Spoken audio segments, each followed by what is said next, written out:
Hello everyone, Tex Albert here and welcome to the 1000 subscriber Q&A. You've asked me a lot of questions and now you shall get your answers. First question, which one is your favorite Lovecraftian game? I've got two games on here. So the first one is The Shadow of the Comet, which is probably my most favorite Lovecraftian core game, let's call it that. Because it's an adventure game, a point-and-click adventure, which is a genre I like quite a bit, even though I don't really feature it much on the channel. And I think it's overall quite well done. The voice acting, art style, design, colors, music, etc. are all pretty good, so is the story. Some of the interface, some of the design choices made with regard to the interface are a little bit questionable. It's a bit more clumsy than it needs to be, but it doesn't really make that much of a difference. And I really like this game. I think it has a good atmosphere. The build-up is quite slow, but that's not necessarily a bad thing. While it does have some weaknesses overall, I think it's a very good game. And the second choice would be Scratches. The reason why Scratch is my top choice is because it is a game with a Lovecraftian vibe and Lovecraftian references, but I think Shadow of the Comet is a more direct Lovecraftian game. So Scratches is probably my favorite adventure horror game, but adding the Lovecraftian aspect, Shadow of the Comet wins. Second question, will you ever do a face reveal? I might do it at one point, probably not right now. I don't really care much for face cams, and I guess I could do vlogs and channel updates where it's just me talking in front of a camera, but I'm not super keen on it. I do have a webcam, it's just a standard Logitech webcam, which I do use for those reviews where I film stuff on my desk. And yeah, I might do it, I might not do it, we'll see. Where are you from? I'm originally from Germany, but I do live in the UK now. What do you think of StarCraft 1 and Brood Wars? I like StarCraft 1, but I'll probably like it less than Warcraft, and I like Warcraft less, or Blizzard RTS games generally less than the Westwood style games. And not because they're generally worse, but it's just a personal choice. I can totally understand if people like the Blizzard style RTSs more. And StarCraft was actually quite nice when I played it because it had the 3 campaigns, it had 3 factions, which was not standard at the time. There were games that had that. Obviously Dune 2, the first RTS, had that as well, but the 3 factions were quite different, not only with regard to their units, but also with regard how they spread buildings. The Terrans had those floating buildings, and the Zerg have the creep. The Protoss have their infamous pylons. So they all felt very different, also their backstory was completely different, and it felt overall like a very nicely designed game. I liked the overarching story of the 3 campaigns, how it lined up nicely. You fought with different factions against all kinds of different factions, and you had a lot of interesting characters, and while the story wasn't the most elaborate, for a video game it was actually very decent at the time, and I think Brood Wars continued that quite nicely with the arrival of the United Earth Directorate, which was quite a nice addition, and overall I felt quite satisfied. It felt quite rewarding to play through it, and overall I still gameplay wise like Westwood style RTS games more, but it is a good game and I am going to feature it on the channel at one point. Next question, do you like turn-based games? I do like turn-based games. I don't think I've featured any of them on the channel yet, but I will in the future.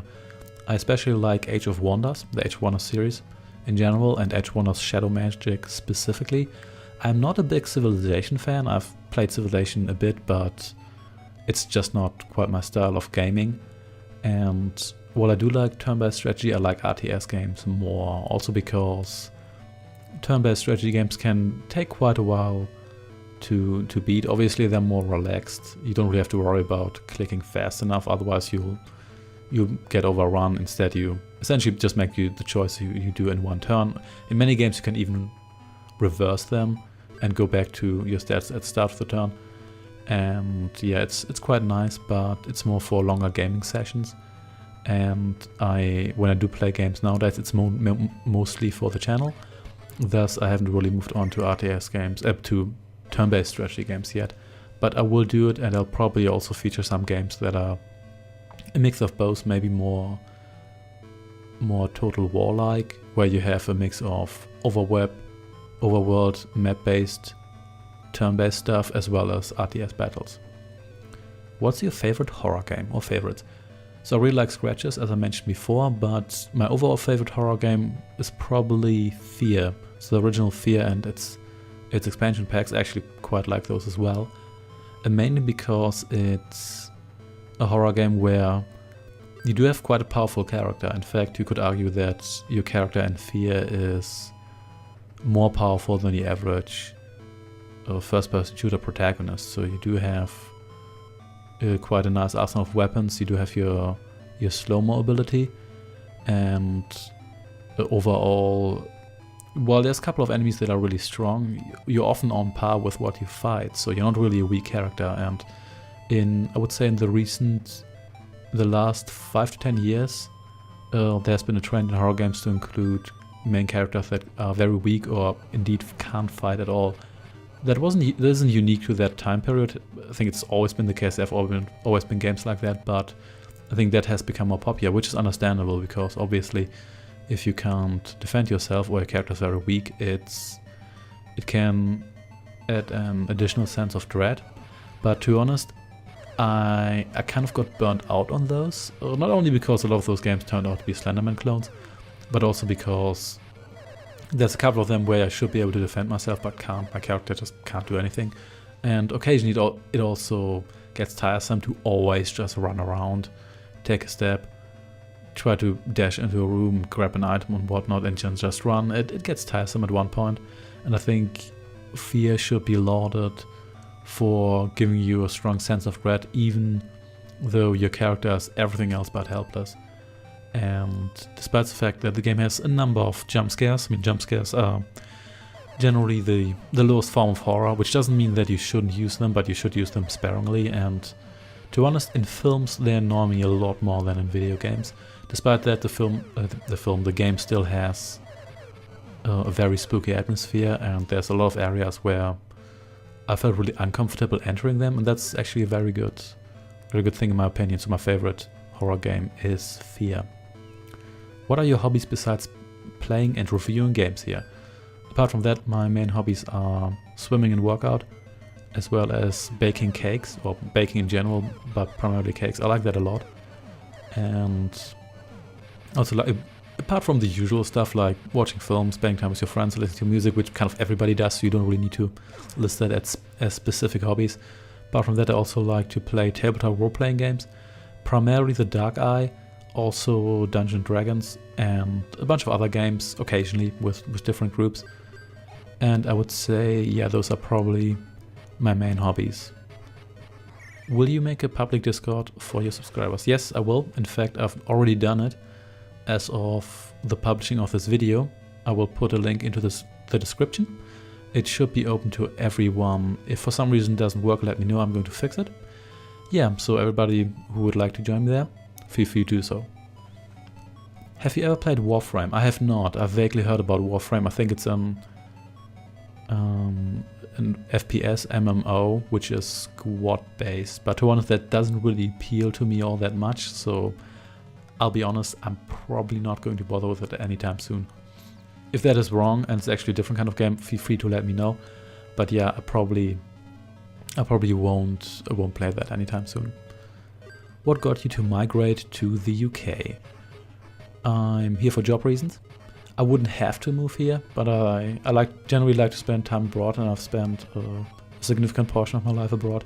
I generally enjoy that, and if I leave the UK at one point, which I may or may not do depending on how the political and economic situation here develops, then I might move to a different country. I'm probably not going to go back to Germany anytime soon, not because I don't like it, but primarily because at the moment I'm still quite mobile, so I'm probably going to see other places first. Why have you chosen to pre-record entire games before uploading? Isn't it more fun to upload an episode and build on commons to improve gameplay? That is generally true, but it's not always easy. As an example, if I upload a series 3 times a week, I'm currently doing that with Dune 2 and Warcraft 2, then that means obviously I need 3 videos per week for that. So if I publish a video on Monday and then people watch it and people comment on it, I want to have the next video up for Wednesday. Obviously I wouldn't have to upload 3 times a week, but I generally want to, mainly because a lot of these games are quite long. Dune 2 is, I think, 66 episodes total, so if I don't upload it at least twice per week, probably more often, then this is going to take me quite a while to get through. And I think if I upload only, let's say, once per week, then it's kind of difficult to remember what happened last time, and for some series that is kind of slow. I think it's better suited for series such as Act of War, which is currently uploaded once per week, because the episodes are a bit longer and you've got story segments and stuff like that. So, but for other games, I think it's more suitable to upload them multiple times per week. So if I upload that game on Monday and wait for comments, then I need to play the next episode or record the next episode that Monday evening.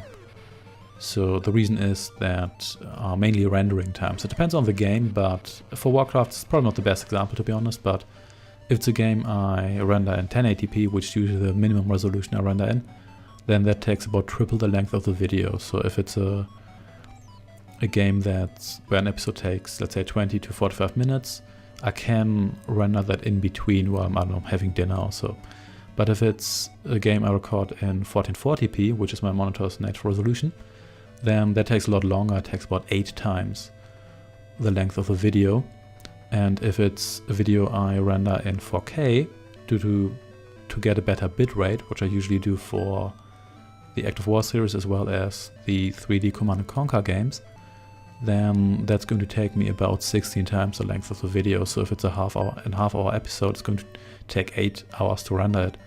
And as a result, I have to render it either at night or while I'm at work.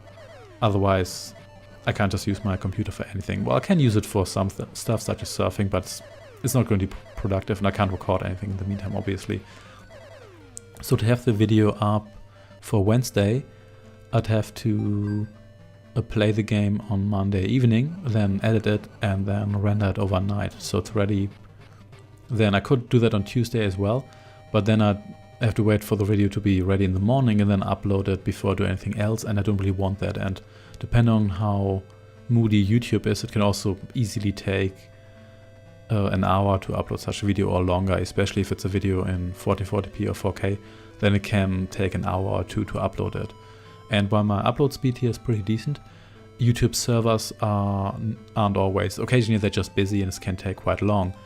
And so that means I'd have to play the game at very specific times, and I don't always have time for that. Occasionally I'm just not around, I'm traveling, or occasionally I have, let's say, 1 or 2 days per week where I have 3 or 4 hours to play, but I don't really have much time on the rest of the week, so it's more convenient for me, and occasionally it's the only way to, let's say, play for 3 or 4 hours, record a bunch of episodes, and then cut the video into 6 or 7 episodes, spend maybe half an hour editing, and then render the videos when I don't need my machine, and then have them just ready. And when I upload them, it can also take quite a while, as mentioned before, so I have to take that into account. So if I batch upload, I can just arrange stuff like text and descriptions a lot easier, so it saves me time and hassle and stress when I just upload ahead of time. And occasionally there's also time where I'm, like, say, gone for a week or two, go to a conference, stuff like that, so I might not have time to record for like 10 days or so. And if I do have time before, then it's easier for me to just pre-record stuff. It's also less of a hassle for me to record multiple episodes in a row, because I just set up here my setup here, the recording, I do a test recording. And if I record multiple episodes, all I have to do is just cut the video or hit the record button in between, which is more convenient than setting up everything again. So for the most part, it just saves me stress, and occasionally I just don't really have the opportunity to record every day, most of the time indeed. And if I would do that for every series, that would almost be impossible, because then I'd have to play very specific games on very specific days, pretty much every day of the week, which I just can't do. And I'd also would not have enough time to render stuff, because I can only render so much at any given time. Occasionally I have time to render a couple of smaller videos, but oftentimes I would not have the time to render stuff. Will you be doing episodes on how the multiplayer community looks like for several games, like CNCnet, Warcraft 2, etc.? And also how gameplay looks like compared to the single player mode. I might do that at one point. I'm not much of a multiplayer player, and for a lot of games, playing them in multiplayer now, if they're older games, mainly means that you play on a very high level, because the people who still play those games 10 or 20 or even longer years after they've been released are quite dedicated and often quite competitive. So I might do it at one point, but it could also just end up with me getting stomped over and over again, which, I mean, there's a certain entertainment value in that, but it might just not be representative for how the multiplayer is. I'll think about it, but I can't make promises on that. Would you accept playing maps made by others for, let's say, Unreal Tournament, Operation Napali? Generally, yes. I mean, there's nothing wrong with that. I'll have a look at Unreal Tournament, Operation Napali, and if I like that game, if it plays well, and if I think it's a good continuation of the Unreal series, I might play it. I don't know how you feel about single player, Medal of Honor and Call of Duty. I actually considered playing those on the channel as well. I like the Call of Duty games quite a bit. Of course, they're jingoist and they're not exactly like the most creative games. But I don't play them in multiplayer, so I don't really care about them multiplayer all that much. And I think they have a certain entertainment value, and I like the story of some of the games, primarily Modern Warfare, the first Black Ops, and Infinite Warfare quite a bit, so I might play those games at one point. They're not terribly long either, and I think they might be good games to bring some variety to the channel. What is your favorite RTS games of all time?